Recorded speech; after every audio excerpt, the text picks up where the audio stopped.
नमस्कार मैत्रिणींनो. तर आजच्या व्हिडिओमध्ये तुम्हा सर्वांचं अगदी मनापासून स्वागत करते.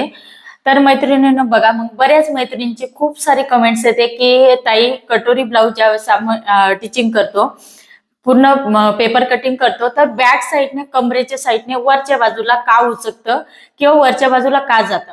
तर त्याच्यावरतीच आज मी सोल्युशन म्हणून तुम्हाला कटिंग मध्ये काय बदल केलं पाहिजे तुम्ही ते मी डिटेलमध्ये आजच्या व्हिडिओमध्ये शिकवणार आहे. तर व्हिडिओ कुठेही स्किप न करता एंडिंग पर्यंत बघा. तर इथे आता आपण लगेच व्हिडिओला सुरुवात करणार आहोत. याच्यामध्ये खूप इम्पॉर्टंट ज्या पॉइंट आहेत ते मी सर्व तुम्हाला इथे डिटेलमध्ये सांगणार आहे. तर चला इथे जास्त वेळ न करता आपण व्हिडिओला सुरुवात करूया. सर्वप्रथम इथे आपल्याला आता शोल्डर टाकायचं आहे. ज्यावेळेस तुमचा कमरेचा भाग हा वरती जात असेल तर आपण पाठीमागचा आधी कट करूया इथे. ओके, तर इथे आपल्याला काय करायचं, सर्वप्रथम इथे मी व्यवस्थित सरळ करून घेते. या पद्धतीने आपल्याला काय करायचंय, सर्वप्रथम मी पूर्ण उंची घेणार आहे. तर पूर्ण उंची इथे आपली किती आहे, ती म्हणजे 14 इंच. ओके, 14 इंच, त्याच्यामध्ये 1 इंच प्लस केलं तर 15 इंच आपली संपूर्ण ब्लाऊजची उंची आहे. तर ह्या पद्धतीने तुम्हाला उंची घ्यायची. तर टिप्स नंबर 1, सर्वप्रथम साईज नुसार कस्टमरच्या हाईट नुसार तुम्हाला इथे उंची ही सफिशियंट घ्यायला पाहिजे तुम्ही, म्हणजे व्यवस्थित 12.5च्या वरती उंची घेऊच नका. शक्यतो 13च्या पुढेच उंची ठेवण्याचा प्रयत्न करा. इथे आपण सरळ व्यवस्थित मार्किंग करून घेतलेलं आहे. आता तुमचं जे शोल्डर असेल ते शोल्डर इथे घ्या. ओके, तर इथे शोल्डर मी 5.5 इंच घेतलेलं आहे. त्याच्यानंतर आपल्याला इथे काय करायचंय, पाठीमागच्या रिजन मध्ये वरती का होतं तर पॉइंट आपल्याला इथे शिकायचंय. 6 इंचावरती मी इथे मार्किंग करते. या पद्धतीने तुमचं जे असेल हे रेग्युलर पद्धतीने ते मार्किंग करून घ्या आधी सुरुवातीला. या पद्धतीने आपण मार्किंग केलं. इथे हलकसं आहे ना क्रॉस बॅक द्यायचंय तुम्हाला अशा पद्धतीने, आणि हा बॅक साईडचा सेप आहे ना तुम्ही या पद्धतीने इथून द्यायचंय. ओके, आता छातीचं मेजरमेंट इथे आपल्याला घ्यायचंय. बघा, छातीचं मेजरमेंट इथे आपलं पाठीमागचा गळा कितीचा आहे. आता तुम्ही इथे बघू शकता, बऱ्याच वेळा आपण ज्यावेळेस बॅक साईडचा हा 7, 8, 9, 10 इंचाचा गळा घेतो किंवा 11चा गळा घेतो, 12चा गळा घेतो, तर प्रत्येक गळ्यामध्ये आपल्याला काय असतं या ठिकाणी 6, 7 गळा असेल, 8 पर्यंत असेल, तर अशा वेळेस आपल्याला लुजिंग ऍड करावी लागते. ज्यावेळेस तुमचा 9 म्हणजे 10, 11, 12चा गळा असेल त्यावेळेस तुम्हाला अप्पर चेस्ट मधून म्हणजे मायनस करायचं असतं. या पद्धतीने हा कन्सेप्ट तुम्हाला माहिती असणं खूप गरजेचं आहे. तर आपण इथे काय करतोय आता बघा, सर्वप्रथम इथे मी 10ची घडी घेते, म्हणजे 10ची उंची घेते गळ्याची. 3 इंच या ठिकाणी ब्रॉडनेस ठेवलेले आहे. आता इथे तुम्हाला शोल्डर 10चा गळा असेल ना थोडंसं कमी ठेवण्याचा प्रयत्न करा. इथे मी 2.25 इंच घेतलेलं आहे आणि या पद्धतीने गळ्याची मार्किंग करून घेते. ओके, गळ्या 10चा गळा आहे तर हा गळा आहे ना माझा थोडासा काय होणार आहे, पाठीवरती पसरणार आहे. ओके, पसरणार आहे तर तुम्ही इथे घडी टाकताना 10 इंचाची घडी टाकणार आहेत का, आणि त्याच्या पुढे 1.5 इंच मार्जिन. पद्धतीने आपण 10 इंचावरती घडी टाकली तर तुम्हाला काय करायचंय, आपला हा गळा ज्यावेळेस आपण इथे टक्स हा टीच करणार त्यावेळेस हे ऑटोमॅटिक पसरलं जातं. बरोबर, पसरल्यानंतर काय होतं ना, हा पोर्शन आपला खाली येतो आणि हा जो गळ्याचा इथला पट्टा असतो तो वरती येतो. ओके, वरती येतो. आपल्याला इथे आता काय करायचंय, गळा आपला हा कसा डीप आहे लक्षात ठेवायचंय. तर हे पॉइंट आपल्याला इथे मायनस प्लस ते सोडून द्यायचंय, त्याच्या नंतर आपण विचार करूया. ओके, परंतु तुम्हाला इथे काय करायचंय ना, या ठिकाणी तिरकस मध्ये खाली कट करावं लागतं. मग हे केव्हा कट करायचं ते आपण इथे बघूया. आधी मी कमरेचं मेजरमेंट टाकते. कंबर इथे माझं 8 इंच चौथा भाग येते, 1 इंच टक्स घेणार आहोत आपण आणि 1.5 इंच मार्जिन. इथे मी ही लाईन ड्रॉ करून घेत आहे. हा जो भाग आहे ना तो मी व्यवस्थित इथे स्ट्रेट असा कट करून घेते. बघा, या पद्धतीने कट करायचं. आता जो आपण टक्स घेतो ना, ओके, इथे आपल्याला टक्स घ्यायचं, मार्जिन सोडून मग टक्सची मार्किंग करायची. हे बघा, या पद्धतीने मार्जिन सोडून आपण टक्सची मार्किंग केली ह्या पद्धतीने. आता हे अंतर आपलं किती आलेलं आहे, हे 4.5 इंच आलेले आहे. 4.5 इंच इकडे पण मार्किंग करा. त्याच्यानंतर 4.5 उंचीला टक्स घ्यायचे. उंचीला कंपल्सरी 4.5 उंचीचा टक्स घ्यायचाय. आणि इथून आपण हा जो सेंटर काढतो ना, तर हे प्रत्येकाच्या कमरेच्या रुंदीवर अवलंबून असणार आहे. हे सेंटर प्रत्येकाचं माप वेगवेगळं येणार आहे. ओके, आता दोन्ही बाजूला हा टक्स आहे ना आपण 1 इंचाचा घेणार आहोत, म्हणजे अर्धा इंचाचा अशा पद्धतीने घ्यायचा आपल्याला. या पद्धतीने घेतल्यानंतर हलकसं इथे आपल्याला हे खाली डाऊन करायचंय आणि मग 10चा गळा आहे तर इथे अर्धा इंच आपल्याला वरती यायचंय तिरकस मध्ये. अर्धा इंच वरती तिरकस मध्ये घेणार आहोत आपण. आणि ह्या पद्धतीने काय करायचं, हा जो पोर्शन आहे हा इतका आपल्याला मायनस करायचा आहे. बघा, या पद्धतीने घेतलं. आता मी इकडनं कट करून दाखवते तुम्हाला.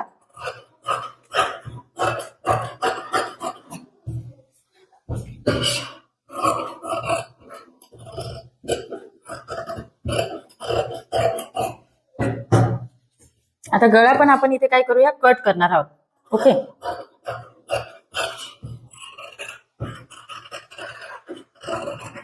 बघा या पद्धतीने आपण गळा हा कट केल्यानंतर आहे ना, इथे आपण ज्यावेळेस आता मी इथे फोल्ड केलं, ओके, मी आता हा टक्स इथे या पद्धतीने व्यवस्थित फोल्ड करून घेते. फोल्ड केल्यानंतर तुम्ही बघू शकता याच्यामध्ये हा पोर्शन आहे ना, तो बरोबर ह्या बाजूला सरकलेला आहे. इथे तुम्ही बघू शकता ह्या बाजूला सरकलेला आहे. ओके, इकडच्या बाजूला सरकलेला आहे. तर इथे आपण स्केल ठेवून बघायची आणि अशी सरळ इकडनं सरळ स्केल ठेवायची. तर बघा या ठिकाणी मी अर्धा इंच तुम्हाला क्रॉसमध्ये घेऊन टाकलं. हे कट करायचंय. जर तुम्ही हे कट केलं नाही तर तुमचा कमरेचा हा भाग आहे ना वरती जाणार आणि हा खाली येणार आणि मग हे तुम्हाला पाठीमागच्या भागाने विचित्र दिसणार, ते उचकल्यासारखं होणार आहे. म्हणून तुम्हाला इथे टक्स हा टीच करताना केव्हाच टीच केल्यानंतर केव्हाच काही तुम्हाला ही लेवल बघून घ्यायची. तुम्ही बघू शकता खूप असं तिरकस हे खाली येतं, तर हे पोर्शन तुम्हाला इथे कट करायचंय. आणि ब्लाऊजची फिटिंग केव्हाच काय करताना आर्मोल राऊंड नुसार करा. आर्मोल राऊंड तुमचा किती आहे. आता बघा या ठिकाणी 10चा गळा आहे, तर याच्यावरती मी एक सेपरेटली व्हिडिओ बघेल. ज्यांचा कमरेच्या भागाकडे उचकताना तो पॉईंट आधी समजून घ्या. तर बघा ही 10.5ची घडी, ज्यावेळेस टक्स मी इथे फोल्ड केला तर 10.5ची इथे घडी येते. तर 10.5ची घडी नाहीच आहे आपली.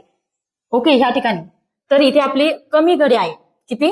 ह्या ठिकाणी 10चीच घडी आपण इथे टाकलेली आहे. तर हा पोर्शन सुद्धा इथे आपल्याला थोडक्यात कमी करावा लागतो. म्हणजे 10चा गळा असेल तर मायनस करावा लागतो. तर ते पुढे मी सांगेल. आधी तुम्ही हे रिझन समजा. ज्यावेळेस तुमचा गळा हा 9च्या पुढे असेल तर कंपल्सरी तुम्हाला इथे काय करायचं, अर्धा इंच कमी करायचंय.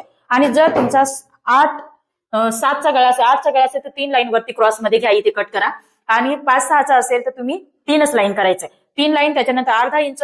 आणि 11-12चा गळा असेल जास्त डीप, त्यावेळेस 0.75 तुम्हाला खाली हे इथे डाऊन करायचे, म्हणजे कट करायचे. या पद्धतीने बॅक साईडचं पॉईंट तुम्हाला समजलं असेल. अजून काही शंका असतील तर ते तुम्ही मला कमेंट्स करून विचारू शकता. तर बॅक साईडने वरती का जातो आणि हा टक्स पॉईंट पण मेन महत्वाचा, खूप व्यवस्थित येणं खूप गरजेचं आहे. कमीत कमी तुम्हाला हा टकची उंची 4 घ्यायची, जास्तीत जास्त 4.5च्या वरती जायचं नाहीये तुम्हाला ऑल साईज मध्ये. तुम्ही इथे बघू शकता जवळजवळ आपण 10.5 इंचापर्यंत हा टकची उंची घेतलेली आहे वरच्या बाजूने. तर हे बॅक साईडला तुम्ही खालच्या बाजूने टकची उंची 4.5 टाकायची कंपल्सरी ऑल साईज मध्ये. गळा किती उंचीला असू द्या किंवा लांबीला असू द्या तरी तुम्हाला याच पद्धतीने टक्स घ्यायचा आहे. ओके, आता सर्वप्रथम बऱ्याच वेळा जर तुमचा टक्स गळ्याच्या खाली येत असेल, गळ्यावरती येत असेल, त्यावेळेस अर्धा इंचाने इकडे सरकवून घ्या. आणि उंची पण थोडीफार तुम्ही 4 पर्यंत करू शकता, म्हणजे उंची कमी करून घ्यायची.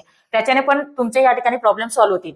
तर कमरेच्या बाजूला हे वरती जाणार नाही आणि व्यवस्थित तुमचं फिनिशिंग मध्ये पाठीच्या भागाला बसणार आहे. आणि तुम्हाला ब्लाऊज शिवताना या ठिकाणी जास्त करून तुम्हाला काय करायचंय, ह्या ठिकाणी हात शिलाईची पट्टी टाकायची आहे. ओके, आणि तुमची सर्वप्रथम उंची खूप इम्पॉर्टंट आहे. तुम्ही जर कस्टमरच्या हाईट नुसार जर उंची कमी घेतली त्यावेळेस पण हा ब्लाऊज वरती उचकल्यासारखा होतो. त्याच्यामुळे तुम्हाला सर्वप्रथम आधी उंची व्यवस्थित घ्यायची. त्याच्यानंतर या ठिकाणी गळा तुमचा कशा पद्धतीने घेतलाय, डीप घेतलाय की कमी घेतलाय, त्यानुसार हा टक्स फोल्ड करा. आणि जेवढा हा उर्वरित भाग आहे तो इकडनं कट करा. इकडे लेवल व्यवस्थित स्केलचा वापर करा आणि त्याच्यानुसार कट करायचा. तर हे 2-3 जे पॉईंट आहेत बॅक साईडला तुम्हाला फॉलो करायचे आहेत. आणि जसं जसं गळा वाढतो तसं तसं इथे मायनस करावा लागतो. तर ते तुम्हाला एखाद्या व्हिडिओमध्ये डिटेलमध्ये मी तुम्हाला सांगेल. ओके, तर कमरेच्या बाजूला वरती उचकतं त्याच्यासाठी तुम्हाला हे पॉईंट लक्षात ठेवायचे आहेत. आणि खालच्या बाजूने तुम्हाला हात शिलाईची पट्टी टाकायची. आता बघा इथे आपण फ्रंट साईडला आलो आहे. तर फ्रंट साईडचं पण इथे रेग्युलर प्रमाणे मी मार्किंग करून घेत आहे. ओके, तर फ्रंट साईडचं पण पाठीमागचा भाग उचकतोय म्हटल्यावर पाठीमागचाच या ठिकाणी काही डिफरन्स असतो का, तर नाही. पाठीमागेच काही चेंजेस करायचे तर बिलकुल नाही. इथे तुम्हाला फ्रंट साईडला पण चेंजेस करावे लागतील. ते मी तुम्हाला इथे सांगते. कोणकोणत्या पॉईंट तुम्हाला इथे लक्षात ठेवायचे ते इथे लक्षात घ्यायचं आहे. बघा मी अशी सरळ लाईन ही ड्रॉ करून घेतली आहे. त्याच्यानंतर या ठिकाणी मी मार्किंग करून घेते क्रॉस मध्ये. फ्रंट आर्महोल ही 1 नंबरची जी लाईन आहे ना, तिथून आतमध्ये आपल्याला अशी गोलाई द्यायची आहे. त्याच्यानंतर पूर्ण उंची आपण इथे किती घेतली होती, 14 घेतली होती. त्याच्यामध्ये 1 इंच प्लस केलं होतं या पद्धतीने. बरोबर, या पद्धतीने सरळ लाईन ही आपल्याला इथे ड्रॉ करून घ्यायची. आता इथे आपण रुंदी बॅकची आणि फ्रंटची सेमच असणारे पुढच्या गळ्याची उंची टाकून घेऊया. तुमची जी असेल आवडीप्रमाणे गळ्याची उंची घ्या. त्याच्यानंतर इथे रुंदी टाकून घ्यायची आहे आणि फ्रंटचा आकार हा देऊन घ्यायचा. आता तुमचं इथे प्रिन्सेस कट असू द्या किंवा कटोरी असू द्या, काही पण असू द्या. तर आपण कटोरी ब्लाउज मध्ये बघूया. तर बघा इथे सर्वप्रथम तुम्हाला इथे पॉईंट लक्षात ठेवायचा, ते म्हणजे ज्या वेळेस तुमचा टक्स पॉईंट हा चुकत असेल त्यावेळेस पण तुमची पुढचा जो शोल्डर असतो, म्हणजे सेंटरला जो आपला शोल्डर येतो तो पुढे झुकतो. म्हणजे हा शोल्डर आपला इथे व्यवस्थित टीच यायला पाहिजे, इथे येत नाही, तो खाली येतो. या पद्धतीने पुढे झुकतं. तर समजून जायचं तुमचा कटोरीचा टक्स पॉईंट हा चुकलेला आहे. म्हणजे टकची उंची तुम्ही सफिशियंट घेतलेली नाहीये. टक्स पॉईंट पण तुमचा चुकलेला आहे. म्हणून तुम्हाला काय करायचं, इथे केव्हाच काय कटिंग करताना हे इथे फ्रंट साईडचे हे मेजरमेंट तुमच्याकडे असणं खूप गरजेचं आहे. आता इथे आपण काय केलं, आपली छातीची घडी 10 आहे बरोबर, या पद्धतीने तुमचं फुल बस्ट किती आहे, 40 आहे का 42 आहे. आता सपोज मी इथे 42 घेते. ओके, आणि 42च्या मानाने ही उंची काय होते, बॅक साईडला बसते जर कस्टमर हाईटला असेल तर. बरोबर, जर कस्टमर हाईटला कमी असेल तर ते त्यांना बसणार आहे, परंतु फ्रंट साईडने नाही बसणार कारण छातीचा उभार आहे त्यांचा. तर फुल बस्ट किती, 42 आहे. 42चा चौथा भाग घेतला 10.5 इंच येणार आहे. त्याच्यामध्ये रेग्युलर प्रमाणे आपल्याला 1 इंच प्लस करायचंय. हे बघा, या पद्धतीने 1 इंच प्लस करा. किंवा आता आपण कटोरी ही दुसऱ्या पेपरवरती वाढवतो. बरोबर, कटोरी ही दुसऱ्या पेपरवरती वाढवतो, तर इथे शोल्डर शिलाईमध्ये जे जातं ना तेच आपल्याला इथे काय करायचं, मार्किंग करायचं. पण बऱ्याच वेळेस आपण गळ्याच्या साईडने शोल्डर डाऊन करतो, त्याच्यामुळे 1 इंच कंपल्सरी घ्यायचंय. 1 इंचावरती आपण इथे मार्किंग केलं. बघा ह्या पद्धतीने. आता हे मार्किंग केल्यानंतर काय होतं ना, आपल्याला इथून वरच्या बाजूने आपल्याला जो हे झालं, आपलं काय झालंय, हे अप्पर चेस्ट झालंय. हे अप्पर चेस्ट इथे झालेलं आहे. त्याच्यानंतर हे फुल बस्ट झालंय, फुल बस्टची लाईन आलेली ही. त्याच्यानंतर आपल्याला लोअर बस्ट घ्यायचंय. लोअर बस्ट घेणं खूप महत्वाचं आहे. तो लोअर बस्ट बघा, ह्या ठिकाणी ह्या कस्टमरचा छातीचा उभार जास्त असल्यामुळे लोअर बस्ट मी इथे घेणार आहे, ते म्हणजे 13.5. ओके, 13.5 लोअर बस्ट इथे येणार आहे. आता हा लोअर बस्ट कसा काढायचा ते मी तुम्हाला इथे सांगते. मग इथून काय झालंय, तुमचं हे लोअर बस्ट झालंय. इथून आपल्याला कटोरीचं मेजरमेंट टाकायचं. 1 इंच वरती यायचंय आणि ह्या पद्धतीने आपल्याला कटोरी टाकायची. कटोरी तुमची जी असेल ती इथे मी 6 इंच घेतलेली आहे. इकडनं पण 6 इंच घेतलेली आहे. अशी सरळ एक मार्किंग करून घ्या. आणि तुमचा जो फॉर्म्युला असेल इथून 2.5-3 इंच म्हणजे 2.5-2.25 इंच अशा पद्धतीने मार्किंग करा. 3 इंच नाही घ्यायचंय. 2.5-2.25 आणि 2 इंचापर्यंत आपलं हे अंतर असणार आहे. त्याच्यानंतर हा शेप आपण इथे घेऊन घेणार आहोत. बघा, या पद्धतीने ज्यावेळेस तुम्ही मेजरमेंट घेता तर ही टक्सची उंची इथून आपला हा टक्स असणार आहे. बरोबर, आपण इथे सेंटर काढून घेऊया. हा सेंटर काढल्यानंतर ही टक्सची उंची तुम्हाला काय करायची, अशा पद्धतीने साधारणतः हेवी साईज आहे तर इथे ह्या टक्सची उंची 3.25 किंवा 3.5 इंच तरी यायला पाहिजे. ओके, ह्या पद्धतीने मी 3.5 इंच हेवी साईज मध्ये टक्सची उंची घेणार. दोन्ही बाजूला आपण कटोरी नंतर वाढवून घेत असतो, त्याच्यामुळे ते नंतरचा विषय आहे. ओके, या पद्धतीने काय करायचं असतं, आपल्याला कटोरी ही वाढवायची असते. तर टक्सची उंची नेहमी तुमची या पद्धतीनेच यायला पाहिजे. किती यायला पाहिजे उंची, ती 3.5 इंच घ्यायची तुम्हाला. अशा पद्धतीने त्यावेळेस तुमचा ब्लाऊज हा पुढच्या बाजूला झुकणार नाही. पुढच्या बाजूला झुकलं म्हटल्यावर तुमचा कमरेचा भाग हा उचकल्यासारखा होतो. आणि हे मेन म्हणजे ह्या टक्स पॉइंटवर खूप डिपेंड आहे. आणि तुमची ही जी टक्सची उंची आहे याच्यावर खूप डिपेंड असतं. तर ही टक्सची उंची तुमची कमी पडते, म्हणून तुमचं या ठिकाणी काय होतं, प्रॉब्लेम येतो. मग आता ताई तुम्ही ह्या पद्धतीने कटिंग केलं तर पुढच्या भागामध्ये योगपट्टी म्हणजे पुढच्या पोर्शन मध्ये उंची अधिक 1 इंच घेतला तर आपली या ठिकाणी 14+1 इंच 15 घेतला तर 15 इंचावरती पुढचा पोर्शन बसणारच नाही. तुम्हाला कमीत कमी 16 इंचावरती तरी इथे कटिंग करावं लागणार आहे. तर पुन्हा 1 इंच पुढच्या भागामध्ये वाढवून घ्यायचंय. हे बघा, या पद्धतीने आपण वाढवून घेतलं तर ही झाली आपली इथे योगपट्टी. आणि जे बॅकला आपण क्रॉस मध्ये कट केलं होतं ते इथे कट करायचं. हे बघा, या पद्धतीने कट करायचं. आणि आता इथे आपण कमरेचं मेजरमेंट टाकून घेऊया. कंबर अधिक 1 इंच टक्स 1.5 इंच मार्जिन. बघा, या पद्धतीने फिटिंगची लाईन आपण ही ड्रॉ करून घेत आहोत. इथे मी कट करून दाखवते तुम्हाला.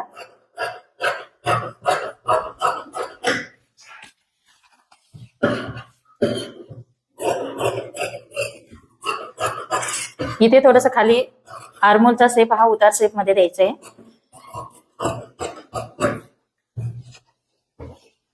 आता इथे आपण ही जी योगपट्टी आहे ती कट करून घेऊया. ही सरळ कट करायची. अशा पद्धतीने ही तुमची योगपट्टी झाली. त्याच्यानंतर इथून काय करायचं, आपल्याला हे कट करायचंय. बघू शकता तुम्ही, या पद्धतीने कट करायचंय. त्याच्यानंतर इथून आपण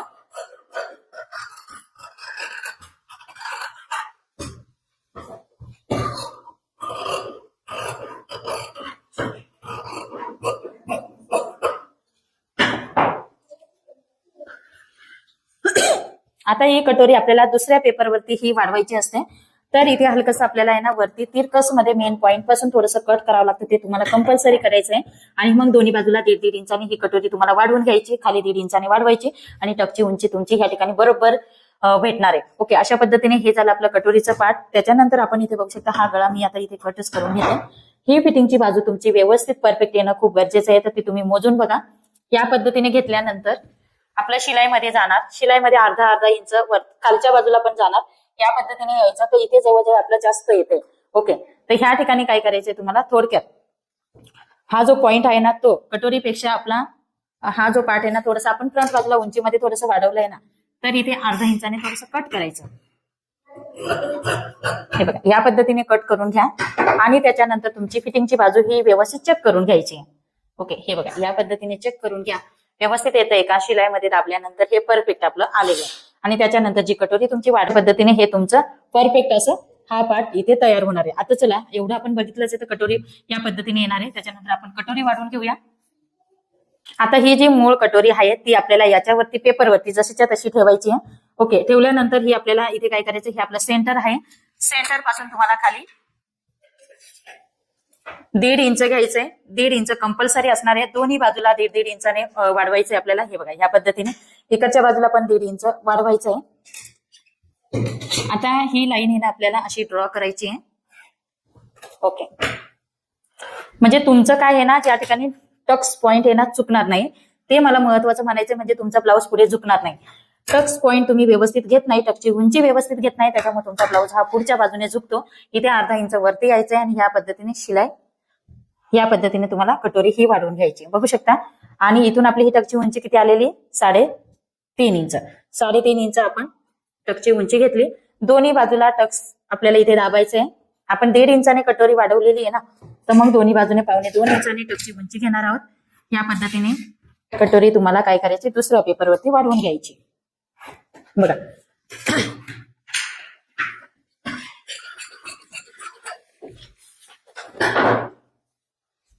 आता मी इथे व्यवस्थित कटोरी ही कट करून दाखवते तुम्हाला.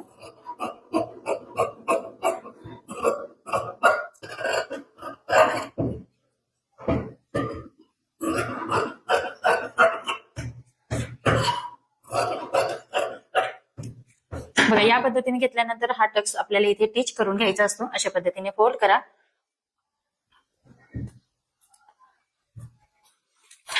या पद्धतीने कटोरी आपण इथे फोल्ड करून घेतलेली. हा जो पोर्शन असतो ना, हा थोडासा हलकासा आपल्याला असा तिरकस मध्ये कट करायचा असतो. अर्धा इंच तो कट करून घ्यायचा आहे.